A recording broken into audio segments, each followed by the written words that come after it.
Sejak ketemu dengan gadis yang dicarinya selama sebulan, Yan Chuanli yang merupakan CEO Grup Zhou bertekad menjaga dan beraksi menyelamatkan gadis itu. Dialah Lu Keke yang dipertemukan di universitas di mana Lu Keke kuliah. Usaha yang pertama, Yan Chuanli menghalangi Su Xianlu yang akan menggugurkan kandungan Lu Keke. Karena bayi tersebut adalah anaknya dari hubungan dengan Keke karena kecelakaan. Yang kedua, Su Xianlu begitu kecewa ketika Yan Chuanli yang dicintainya memilih Lu Keke. Dan untuk memisahkannya dirancanglah usaha mencelakai Lu Keke pada pesta ulang tahun nenek Yan Chuanli. Yan Chuanli lah yang menggagalkan membuat Lu Keke terusir. Mahasiswa yang mencintai Lu Keke disuruh mengakui bahwa bayi di perut Lu Keke bukan hasil dengan Yan Chuanli. Lalu dikompori bibinya Yan Chuanli agar dilakukan tes DNA. Dokter yang lakukan tes menyatakan bahwa DNA bayi tak identik dengan Yan Chuanli. Lu Keke sempat panik tapi ditenangkan suaminya.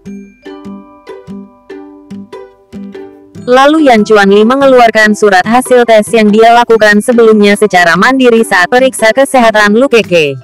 DNA bayi dan dirinya mirip. Lalu tantang dokter untuk tes ulang setelah sebelumnya dia ancam akan mengecek transferan uang ke dokter atau mahasiswa yang mengaku pacarnya Lu Keke.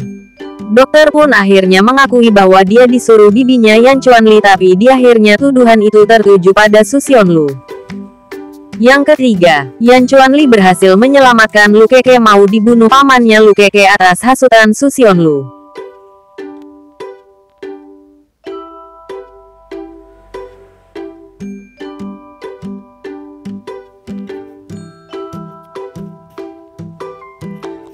Dan pamannya pun tak mengetahui bahwa Lu Keke itu keponakannya setelah hasil tes DNA-nya Lu Keke ditukar oleh Su Xianlu.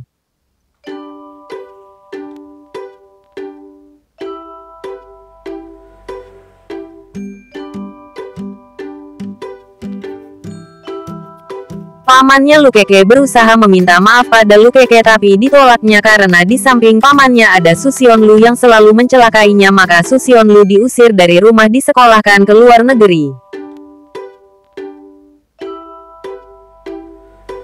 Tapi Su Xianlu tak kapok-kapok dari luar negeri pengaruhi Chechen, adik dari bibinya Yan Chuanli, mendorong Lu Keke hingga mencelakai bayi dan Lu Keke.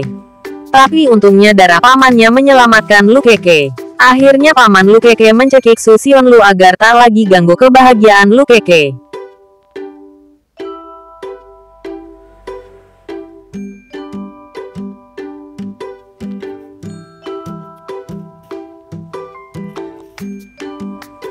Lu Keke saat ketahuan hamil oleh guru Yi disarankan untuk digugurkan. Begitu juga CEO Grup Zhou saat mereka berduaan ketika Lu Keke ditraktir makan selaku asistennya. Lu Keke tak mau menggugurkannya karena dia hidup sebatang kara setelah 6 bulan sebelumnya ditinggal ibunya. Sang CEO Li Chuanli waktu itu kesal. Tapi setelah ketahuan Lu Keke adalah gadis yang dicarinya selama sebulan lamanya, Li Chuanli ada perasaan senang dan menyesal. Menyesalnya andai saja Lu Keke setuju menggugurkannya ikut anjuran dia selaku atasannya, mungkin dia tak akan sempat membangunkan neneknya yang pura-pura sakit karena Li Chuanli tak pernah terlihat membawa wanita ke rumah untuk diperkenalkan sebagai istrinya. Senangnya Li Chuanli karena dia akan jadi seorang ayah. Lu Keke adalah mahasiswi berprestasi di Fakultas Kedokteran sehingga ketika CEO Grup Zhou inspeksi untuk investasi dia dipercaya rektor untuk jadi asisten sang CEO yang saat itu langkahnya terhenti. Perhatikan Lu Keke yang tidak menunduk seperti mahasiswa lain ketika Li Chuanli melintas. Lu Keke awalnya menolak tugas itu tapi demi membalas kebaikan sang rektor dan guru Yi yang selalu memberi dan memfasilitasi kelancaran studinya karena merasa kasihan padanya selaku gadis yatim piatu, dia akhirnya terima tugas itu. Dan ketika mempresentasikan hasil analisisnya di depan sang CEO, Li Chuanli merasa familiar dengan suara Lu Keke, lalu dia tanyakan apakah sebelumnya dia pernah bertemu. Lu Keke terkejut hingga kertas yang dipeluknya jatuh. Li Chuanli yang saat itu mencari gadis yang telah menolongnya berusaha mau singkap baju Lu Keke karena gadis yang menolongnya memiliki tanda lahir di pundak. Lu Keke pun berontak. Asisten Li Chuanli mengingatkan sang CEO agar tidak membikin takut Lu Keke. Lu Keke terkejut waktu ditanya Li Chuanli karena Li Chuanli lah orang menghamilinya dan dia mau menutupi kehamilannya pada Li Chuanli. Dia berpikir anak yang dikandungnya tak akan diberikan pada siapapun termasuk Li Chuanli karena status sosial berbeda. Lu Keke khawatir karena banyak melihat orang kaya di sekitarnya hanya memerlukan bayinya saja sementara ibunya ditelantarkan setelah memberikan kompensasi sejumlah uang. Lu Keke akan menutupi kehamilannya pada Li Chuanli yang telah menghamilinya.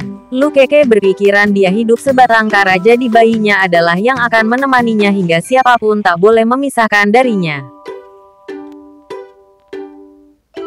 Tapi setelah aksi penyelamatan Li Chuanli dan kebaikan neneknya yang menginginkan kehadiran bayi sebagai pelanjut keturunan keluarga Zhou, Lu Keke bisa beradaptasi dan berbahagia.